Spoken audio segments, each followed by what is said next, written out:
Hey guys, it's Brother Anthony here again. I just uploaded a video about Team Obey, and I just wanted to let you guys know that again we are partnering with Team Obey. I have some friends who have helped me write a book, and it's not my book.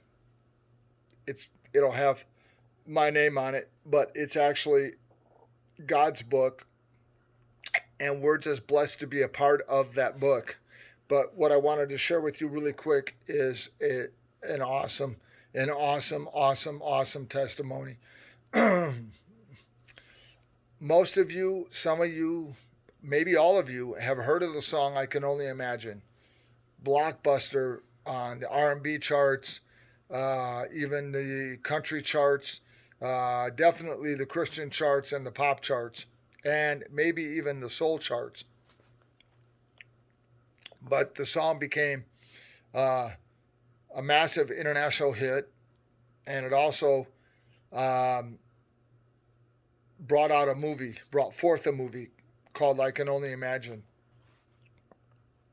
And so the testimony is my wife and I went to go see that movie. Now, my wife and I had been struggling financially, and I knew that it felt like Judgment Day was coming financially. So, like that they're gonna come knock on your door, and they're gonna say, "We need the keys to your vehicle. We're gonna take your vehicle. We're gonna take your house. We're gonna take your kids." Hopefully not, but whatever it may be, there's times in our lives when we realize they're coming to get something. And at that time, I knew they were coming to get my wife's car. So we got done watching the movie, and yes, they have the new recliners. So they come out like this. You literally could fall asleep in a movie, and I've done that before. I'm afraid to admit that, but I've done that before. So we got done watching the movie, and then we're at a theater called the Rainbow Promenade here in Las Vegas, so you could look that up if you really wanted to. And we're going down this side, kind of like alley thing, and it just has a door that leads outside. And when I got up, I felt this pinch in my neck. Never, ever, ever felt it before. And I said, "Oh man, it must have been the way I was lying down or something." So then I get out and I start walking, and as we're getting out towards the exit and we're getting out to go to the car, my body starts tilting sideways, and I'm almost at an angle like this walking. I reached my hand over to try to grab my wife's shoulder, and I collapsed and fell. Now, when I fell, it wasn't like this, it wasn't like that. It was more of a this, and then this. And it was just like two people just holding me as I fell and slowly bringing me to the ground. To this day, I can't explain that. So I'm lying on the ground, and the only time that my wife shuts her phone off is during the time that we're seeing the movie I Can Only Imagine. So this car, which is coming up the way, this little girl sees me. And how she sees me from where she's sitting in the back of the car, I have no idea. She tells her mother, "Slam on the brakes. You have to go and save that guy." Then another woman came out of the middle of nowhere. Now, I want to share this with you. If it's your time to go, and obviously you're looking at me, I'm alive, praise God. Thank you for sending your son down, God, and having him die on the cross for my sins, because I don't think I could get up on the cross and die for my sins. If I had no choice, I would have no choice. But getting back to the testimony, I'm lying there, and these two ladies come out of nowhere. And as the paramedic said, if those ladies hadn't have been there within the next couple of minutes, I was completely going to be gone. I was either going to be brain dead or comatose or just flatline dead. And so they're both trying to minister to me physically. One was a nurse or EMT, something like that. and they're trying to get me to stay awake and be focused and some other things. And as I mentioned, if it's your time to go, it doesn't matter what they do to try to wake you up. They could spray the nastiest perfume in your by your nose to get you to wake. If it's your time to go, it's your time to go. Now, the one lady told me she was going to have to deviate my septum if it came down to that. Well, thankfully, by the grace of God, he didn't take me home. Not thankfully for my family necessarily, but thankfully for what I just said to you. She was going to deviate my septum. And if she had done that and I had passed away, that's on her conscious the rest of her life.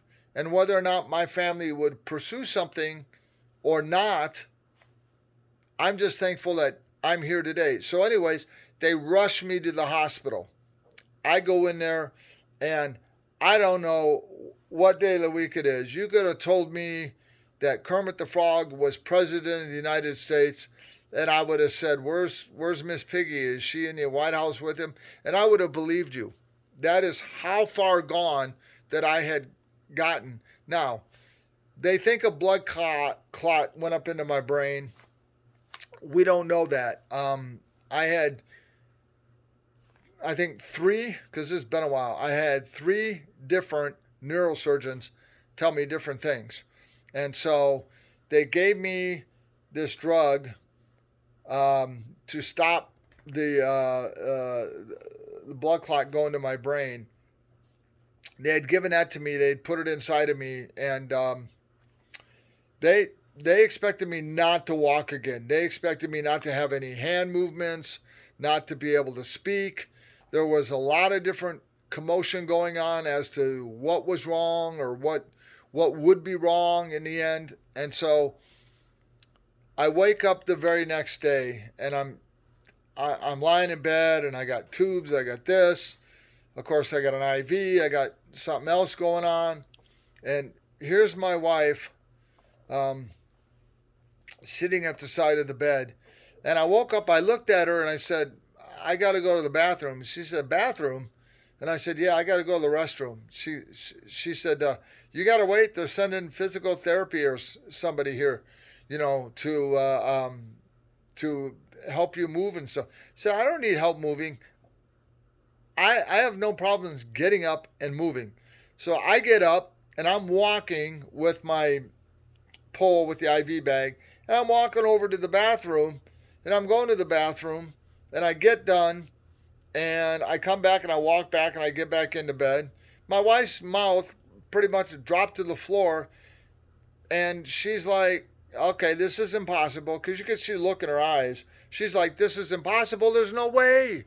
After what they were telling her and what they assumed or felt or thought had happened to me, there's no way. So they must have told physical therapy that this guy's going to need extensive help walking and some other things. So she comes up and comes into the room, and she's got some walker or something. And I said, good morning, introduced myself. And she's like, you're awake and you're speaking? And I said, yeah. And my wife says, yeah. And he got up and walked to the bathroom. Oh, you helped him? No, he walked on his own. And she says, walked on his own? No, that's not what I was told. What you were told and what God fixed, 2 different things. So anyways, I get up out of bed and I'm walking. And she's just scratching her head, shaking her head. Not that she's never seen patients like this do this, but what she was told and what she was seeing, totally 2 different things. She gets done, we get back, I'm lying down. She goes to the doctor, and I'm pretty much thinking, because of my conversation with her, she went back to the doctor and said, I don't know what guy you're talking about, but that guy there, that guy's got all of his faculties. So the neurosurgeon there says, I'm going to send you to your regular doctor. So I said, okay. And he says, and I'll let him run some tests. Well, my regular doctor is not a neurosurgeon, right? So he's not. So I go and I see him, get out of the hospital. he's looking at me and he says, I don't see a single thing wrong with you. He says, I want to do an eye test and I want to check some things and some other stuff.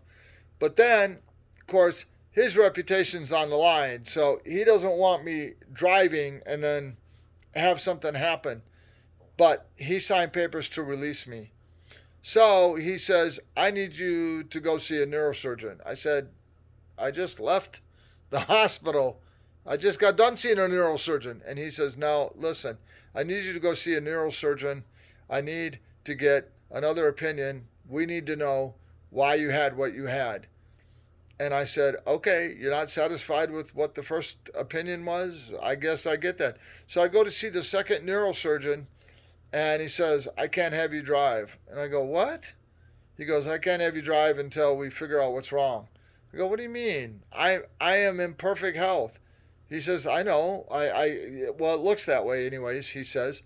I said, did you check my blood pressure when I came in? Yeah, we did all that. Okay. Was my blood pressure 185 over something? Was it 55 over something, which would be horrible? And he said, no. And I said, okay, so I feel healthy and I feel fine. And he says, that's okay. I still need to test you and do some nerve tests on your arms and legs. And so I said, okay, fine. So you're not going to let me drive. And how long is this going to go for? And he said, well, it'll be about 6 months. And I said, really? 6 months? 6 months? You're not going to let me drive for 6 months. So what do I walk to work? And he says, no. Depending on where you live and the buses and everything else. And I said, this is horrible. So for 6 months, couldn't drive. Very close friend, Leo Mercer. Leo says, I will take you to work. Every day I'll take you to work. Then your wife can come and pick you up. I thought about that and I said, okay, that sounds like a deal. That sounds like something that I could do. I don't have to take a bus. I don't have to get up at 4 o'clock in the morning. I start work at 8:30. I don't have to get up at 4 o'clock in the morning to catch a bus at 5:30 that's going to take me that long to get to my job. I don't have to do that. And I was so blessed during that time because of what Leo had done for me. Unfortunately, Leo passed away a couple of years ago, and I miss him because I miss his wisdom, and I also miss his wit. But to this day, I have no lingering effects. My arms, my legs can do just about anything. Now, most of you know I'm going in for disc replacement surgery on my neck, unrelated to what happened to me at the movie theater. This is something that happened at my job. But listen, if you don't believe in miracles, I just gave you one right there. Literally, right there. 2 ladies out of nowhere. Because nobody else was coming to my aid. My wife's looking around and there was nobody. 2 angels out of nowhere came and just, it still boggles my mind. But if God has placed something in front of you, it's not that, well, I'll get to it tomorrow, God. No. If He's placed it in front of you, He's going to give you all the tools you need. So if you are to go overseas, He's going to say, well, we're going to sell your house. We're going to sell all these possessions. You're going to go over there with basically virtually 3 suitcases. And that's what you're going to go over there with. And a few mementos and knickknacks. Everything else you're going to sell. Now that would be hard for a lot of people. Because I know people that collect things or love to collect things. I collect bits and pieces. My wife collects more than I do. I know some brothers that'll tell you that their wives, it's just amazing what they can or what they will collect. So anyways, to go overseas and to do something and to have to give up everything is amazing. To watch people actually do that, and I've talked to people personally. So I didn't want to take up too much of your time. I know that I did, but I'm going to pray before I go. I've been learning to actually do that. So, Lord, you know that I was bound in chains, and you know that the enemy had a hold of me. And I grew up a Catholic, and so I knew more about the Virgin Mary than I knew about who you were. And so, or your son, and why he actually died on the cross. And so you know that when my father committed suicide, um, it was rough. You know that I became a Buddhist. I became a Hare Krishner. I was an atheist. I was a paganist.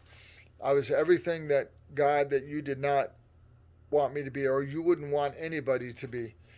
But 40 some odd years later, inside an elevator at the Bellagio Hotel at about 8:45 in the morning, young man singing about Jesus, tall, skinny black guy, changed my life forever.